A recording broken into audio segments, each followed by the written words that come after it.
one of the most damaging things that could then happen, convince the general public as well that we were somehow involved. I got nightmares in my head, I fear thoughts build up until I can't hear. My mind fills up into a creature, and it haunts me somewhere much deeper.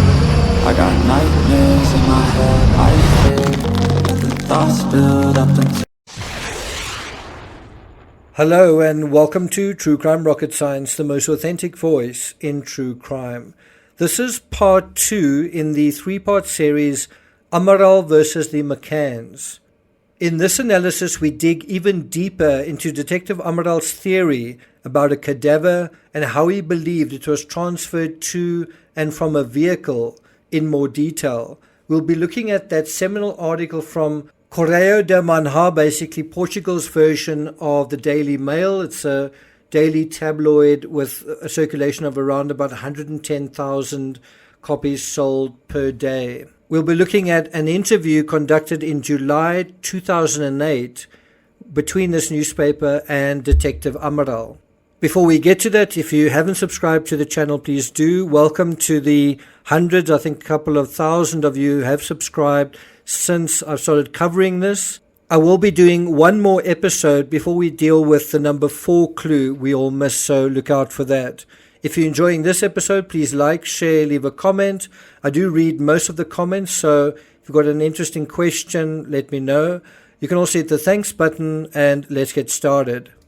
Now, in case you're new to the channel, I've written a couple of books on the case, 5 books in fact. I've actually visited Praia da Luz, done some of my own research in situ. If you want some additional context on what we're talking about here, well, and if you missed part 1 of the series, let's quickly recap the context of the legal battle and why the McCanns tried so hard to silence Amaral and have his book banned.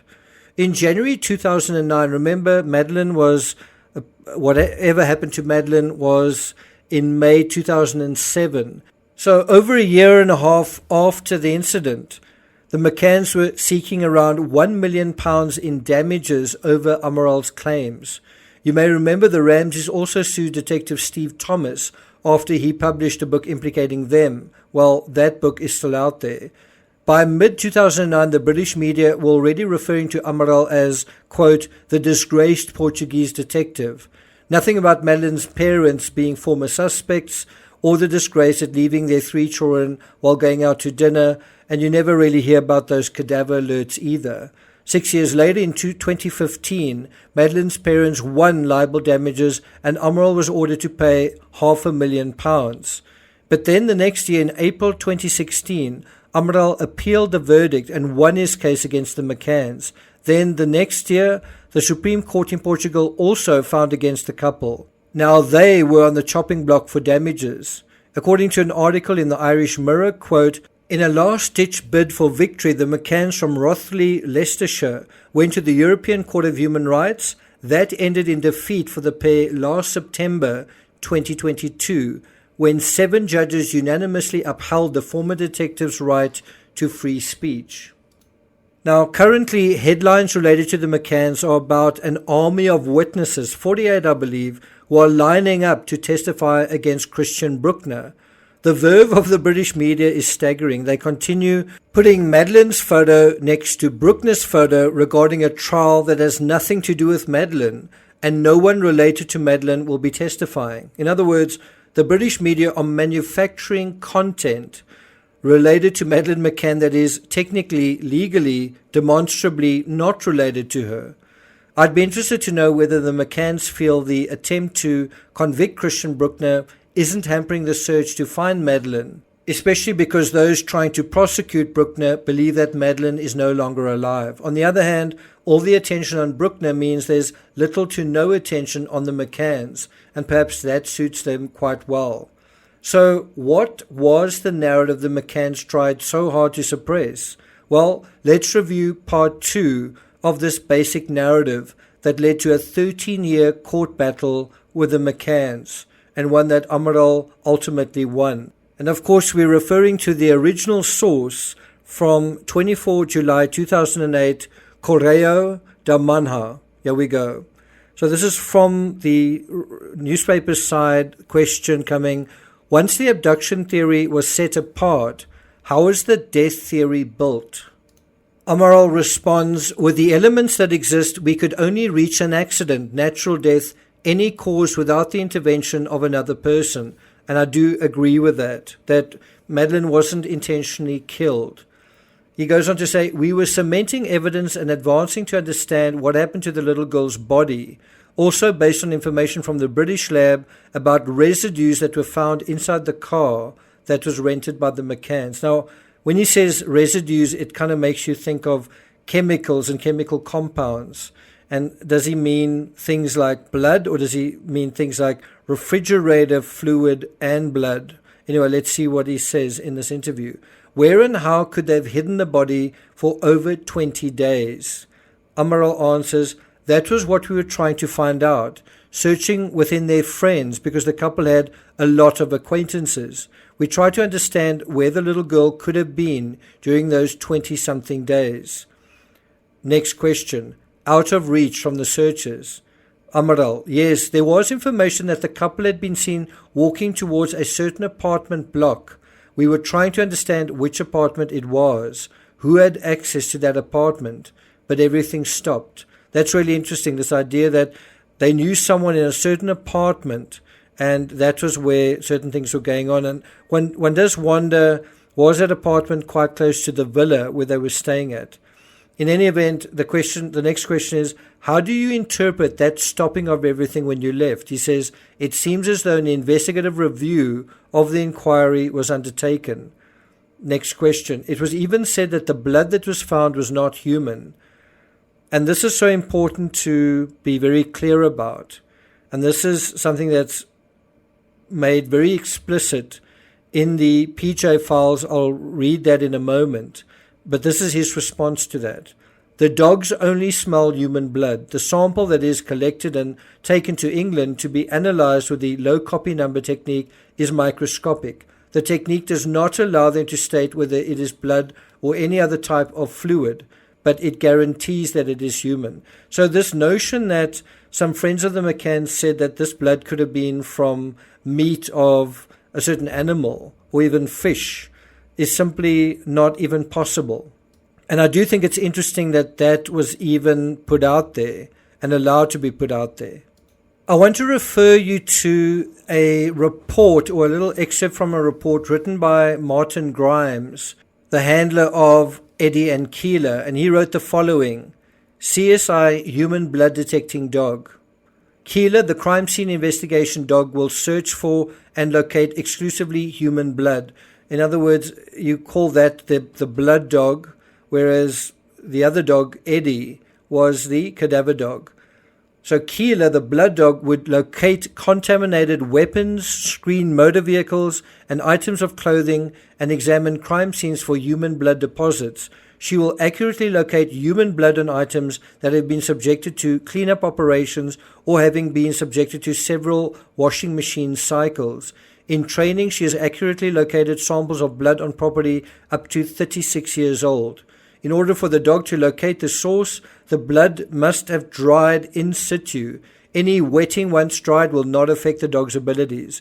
Blood that is subjected to dilution by precipitation or other substantial water source prior to drying will soak into the ground or other absorbent material. This may dilute the scent to an unacceptable level for accurate location. But this is the pertinent point. She is trained specifically using human blood obtained through the hematology department at Sheffield Northern General Hospital. In other words, she isn't just alert to blood. It's human blood has a different smell to dogs than the blood of other creatures. So that is a more long-winded way of trying to explain what Amaral was trying to get at there. Then the next question is asked, the family tried to justify itself, meaning did the McCanns try to explain themselves, try to, justify what had happened or try and rationalize that particular evidence? Amaral answers, later on, a brother-in-law and cousin of Kate said that they had carried steaks in the trunk that had thawed, even garbage, but no, the dogs follow neither garbage smell nor non-human blood. Then there's a witness that was never heard a jurist that lived next to the couple in the second house, the villa outside of the apartment, saying that the car trunk was left open during the night for airing, but maybe that was because of the garbage. And this alone is a really interesting bit of information, the fact that the McCanns rent a car and then they have the doors open day and night, and then a neighbor actually sees this. Within the context, within the scenario of was there a cadaver transported by that particular vehicle? A cadaver that has never been found in terms of the Madeleine McCann case. The next question is asked is, within the theory of the parents' involvement, can you reconstitute that night? Amaral answers, we had already concluded long before the Irish witness that if those persons were involved, there was only one possibility. It pointed towards the beach, not only because of what locations they knew, but also due to the terrain's conditions. In that area, it is not easy to dig a hole. One either knows where holes already exist, or it is not possible within a short time lapse to decide where to place a corpse without knowing the area. If there was involvement, it would have been towards the beach area, which is later corroborated by the Irish witness. I find this a very interesting statement because when I was in the area, you could, in terms of this idea of someone taking a body down from the apartment down towards the beach, you either had the beach on the one side or the beach on the other side. And there really is a separation. The beach on the one side is very populated. It is very much within line of sight. There's soft beach sand. There are large overhanging cliffs, which also add to the whole line of sight aspect. The beach on the other side, there is not really a beach. It's a sort of a long trail. Some people go jogging there or walking their dogs there. There are a lot of very old wells, so old deep holes that are buried down there. There are also kind of some overhanging, not caves, but kind of coves where the surf sort of crashes. And that is also a far less visited part in terms of Praia da Luz. And so it does make sense if you're looking at a map to say, well, if you wanted to temporarily hide someone away, that part would make sense. And so if you follow the route that the imputed abductor took, it does seem to be heading in that direction, which is to say to the west. And of course, Tannerman had the abductor moving to the east. Next question. At the time when the Irish tourist reportedly saw Jerry, there are various witness statements that place the child's father at the Ocean Club. Amaral responds, they are not credible. Quite a simple, straightforward answer. The employees are unable to tell at what time the persons were there, for how long each of them stayed away, and when they say they went to the apartments. And the group is not credible. I think when he says the group is not credible, it's his opinion that the Tapa 7, what they're saying can't be relied upon. That's his opinion. They say that on the previous night, every 30 minutes, each one of them went to check only on his own children. But on that night, between 9:30 and 10 p.m., someone curiously goes to check that apartment, almost every 5 minutes, leaving the rest unchecked. Next question. And what about Jerry? Amaral answers, he justifies some of the time with a trip to the toilet. That is not 5 minutes. Then he meets another individual outside, hence the need for the reconstruction. To find out how long it took them to get to the apartments, what route they walked, etc. A reconstruction that should be joint with the restaurant's movement, because when it said that they asked for the food from 9 p.m. onwards, there was one person who ordered a steak, and that steak was heated again because someone was not there. It is necessary to find out whose steak that was. He was away for a much longer time period. Now, I must also say, when I went to Praia da Luz myself, I investigated, I tested this particular theory that could someone at this restaurant have gone to the apartment, gone to the beach, and come back. First of all, could that have happened? Second of all, could they have done that without being seen? And thirdly, how long would it have taken if that is what had happened? There's also a fourth element to that, which is quite speculative, and that is, if that is what happened, well, where could a cadaver have actually been stowed temporarily? And so I went to Praia da Luz to try to answer that question, or those questions, And I address a lot of that in my book, Deeper into Darkness.